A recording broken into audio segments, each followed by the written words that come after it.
गजाननं भूतगणादिसेवितं कपिध्वजम्बोफलचारुभक्षणम् उमासुतं शोकविनाशकारकं नमामि विघ्नेश्वर पादपंकजं। बोलिए सियावर रामचंद्र की जय।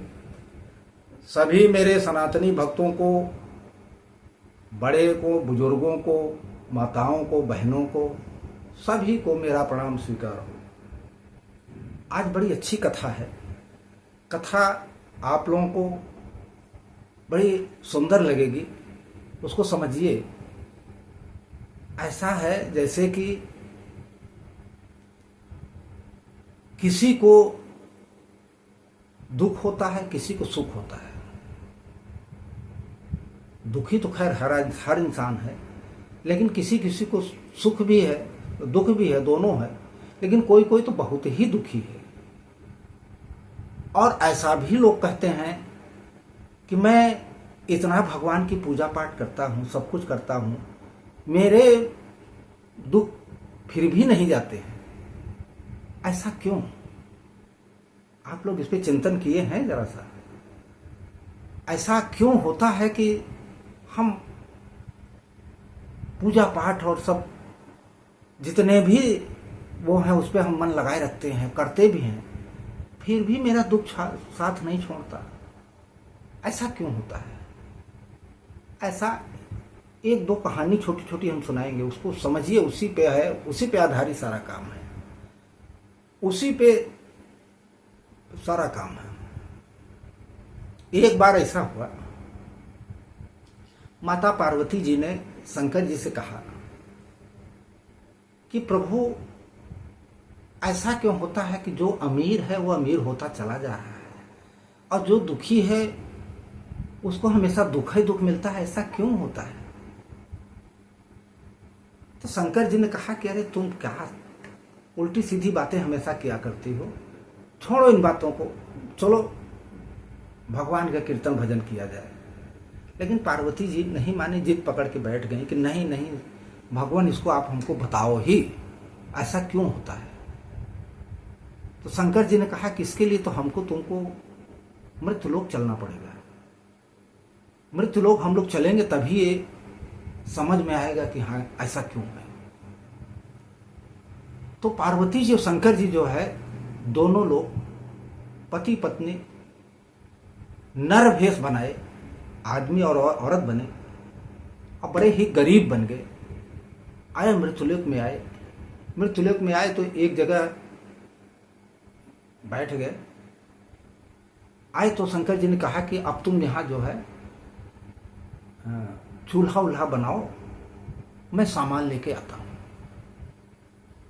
अब वहाँ कुछ था तो था नहीं, कोई घर द्वार तो है नहीं।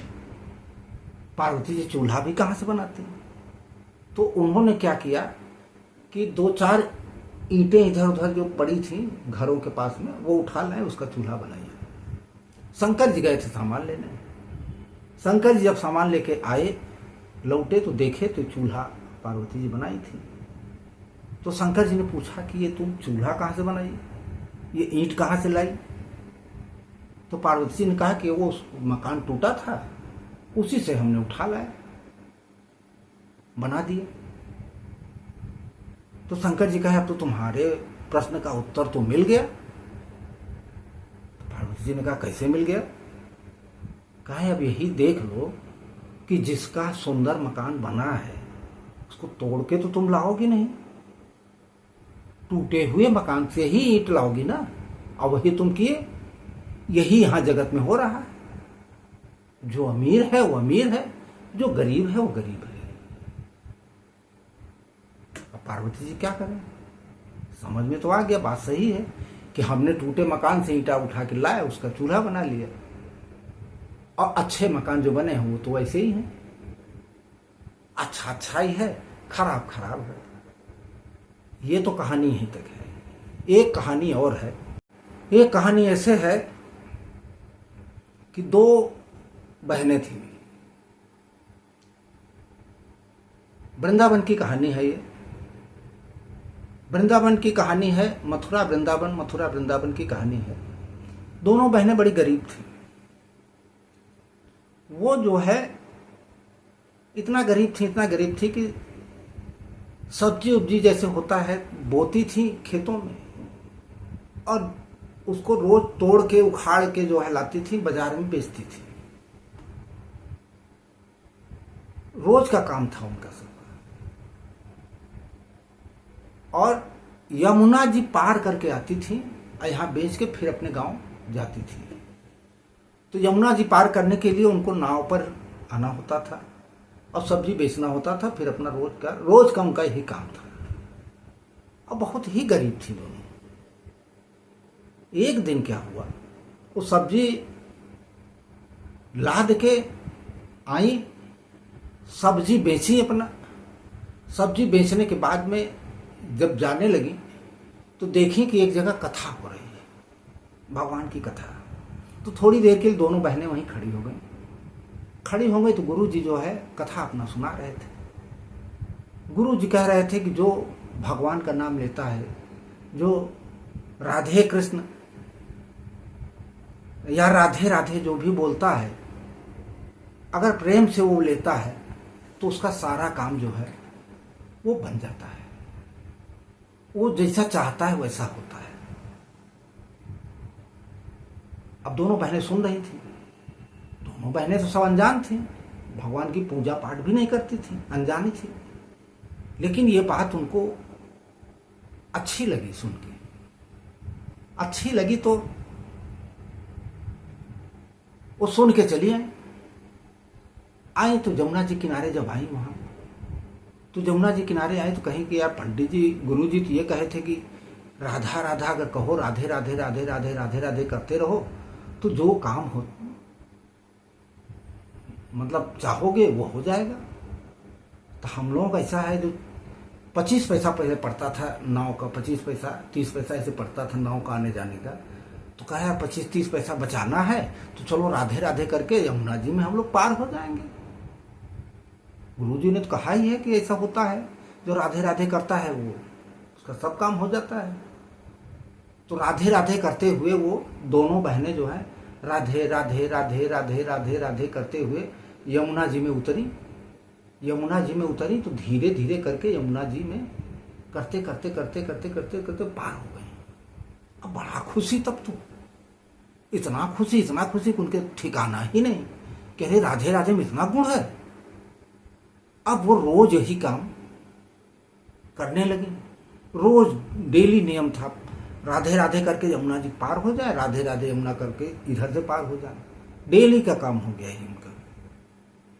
एक दिन क्या हुआ, उनके सबके दिमाग में आया कि हमको गुरु जी जो है बड़ी सुंदर हमारे जीवन के लिए सुना दिए हैं।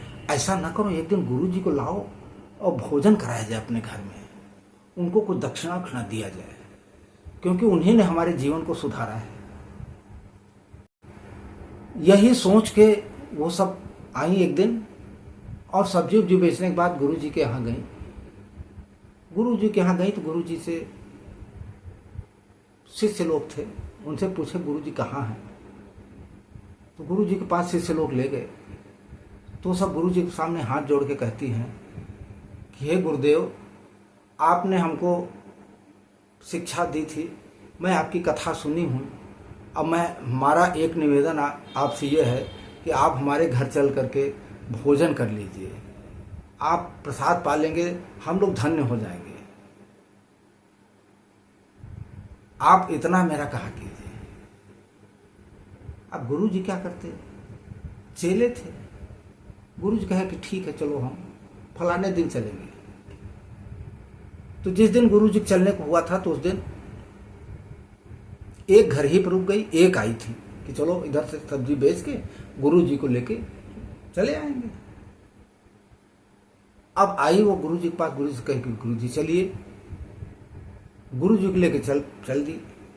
यमुना जी के किनारे जब पहुंची तो उसको तो मालूम था कि हमको राधे राधे करते हुए यमुना जी पार हो जाएंगे, लेकिन गुरु जी के सब मालूम नहीं था। गुरु जी को तो मालूम था कि नाव वाव पर बैठेगी तब चलेगी, लेकिन गुरु जी देख रहे हैं नाव वाव नहीं कर रही, तो सीधे यमुना जी में घुसने का प्रयास कर रही है। तो कह रहे नाव नाव नहीं करोगी क्या? तो कह रहे गुरुजी नाव करने की क्या जरूरत है? आपने कथा में सुनाया था कि राधे राधे करते रहो तो सारा काम बन जाता है। हम तो राधे राधे करते हुए पार हो जाते हैं, फिर चले आते हैं। आइए आप भी, आप तो गुरु हैं, आप तो हमसे ज्यादा राधे राधे करते हैं। अब गुरुजी सब पकाए अंदर अंदर, ये क्या बोल रही है, लेकिन फिर भी करते क्या। तो गुरुजी का पैर यमुना जी में पड़ चुका था। अब इतना पानी आया, इतना पानी हो गया, इतना पानी हो गया। गुरुजी कहे हम तो जाएंगे डूब, ये तो हमको मार डालेंगे हैं। तो गुरुजी कहे भाई हम तो डूब जाएंगे, तुम भले ही चल रहे लेकिन हम तो डूब जाएंगे। तो कहे अरे गुरुजी राधे राधे बोलिए ना, राधे राधे राधे राधे बोलिए, राधे राधे बोलिए, चल चल। राधे राधे बोलने लगे, तो बोलने लगे जैसे राधे राधे प्रेम से बोले वैसे गुरुजी भी पार हो गए। फिर गुरुजी उसको पैरों पड़ गए कि तुम धन्य हो, मैं तो आज तक गुरु के रूप में था, इतना नहीं सीख पाया जितना तुमको सीखने को मिला। तुमको प्रभु मिल गए हैं, हमको तो अभी तक नहीं मिल पाए, तुम्हारे हम पैरों पड़ता हूं। गुरु जी को शिक्षा मिली। इससे शिक्षा ये मिलती है कि अगर आप प्रेम से शरीर के किसी कोने में भी किसी तरह का संशय न रहे, ईश्वर को पाने के लिए बहुत ही बड़ा प्रेम लगाना पड़ता है। ये कहिए कि हम ऊपर से राम नाम और राधे राधे कर भी रहे हैं और अंदर से हमको अविश्वास या किसी तरह का वो भावना चल रही है, तो भगवान का मिलना बड़ा कठिन है, आपका काम बनना भी बड़ा कठिन हो जाता है। इसलिए नाम लीजिए अगर तो प्रेम से लीजिए। प्रेम का मतलब नाखून से लेके सर तक बिल्कुल शुद्ध साफ, किसी तरह का संशय अविश्वास की भावना न रहे। अगर आप इस तरह से लेते हैं, करते हैं, तो आपका जीवन धन्य हो जाएगा। आपको ईश्वर कहीं से भी नहीं कह सकता कि मैं तुम्हारे लिए खड़ा नहीं हूं। सारे काम बनाने के लिए ईश्वर आपको सामने खड़ा हो जाएगा। इस कहानी से यही तात्पर्य निकलता है, यही ज्ञान देती है कहानी कि ईश्वर का नाम लीजिए तो बेहिचक, बिना किसी सोच के, बिना किसी उसके, ईश्वर बहुत बड़ा है, उसका नाम बहुत बड़ा है। कलयुग में केवल नाम ही आधार है। मानस की चौपाई में कहा है कलयुग केवल नाम आधार, सुमिर सुमिर जग पाई ही पारा। केवल नाम, अगर आप नाम लेके अगर कोई भी कार्य करते हैं, कोई भी करते हैं, आपका अगर नहीं हो रहा है तो आप बताइए हमसे। लेकिन शर्त यही है कि आप जो है प्रेम भाव से ही लेंगे, किसी तरह का मन में किसी तरह का वो न हो। और उसी के साथ मैं तो ये भी कहूंगा कि कर्म ही पूजा है। जितने भी कर्म आप कीजिए, जितने भी काम कीजिए, एकदम जो है किसी तरह का गलत मत कीजिए, किसी तरह का किसी का नुकसान न हो, किसी तरह का कोई हानि न हो। आपका अगर फायदा है तो किसी का नुकसान ठीक नहीं होता है। मैं अगले भाग में किसी और नई कहानी के साथ आप लोगों के सामने फिर आऊँगा और मैं फिर निवेदन करूँगा कि अगर अच्छा लग रहा हो तो दूसरे को शेयर भी कीजिए, चैनल को अपने सब्सक्राइब कर लीजिए, लाइक कर दीजिए, कमेंट बॉक्स में जय श्री राम, राधे राधे, हर हर महादेव, जो भी आप लोगों को अच्छा लग रहा हो लिख दीजिए। मैं अगले भाग में आप लोगों से फिर मिलूंगा, तब तक के लिए जय श्री राम, राधे राधे। बोलिए सियावर रामचंद्र की जय, पवन सुत हनुमान की जय।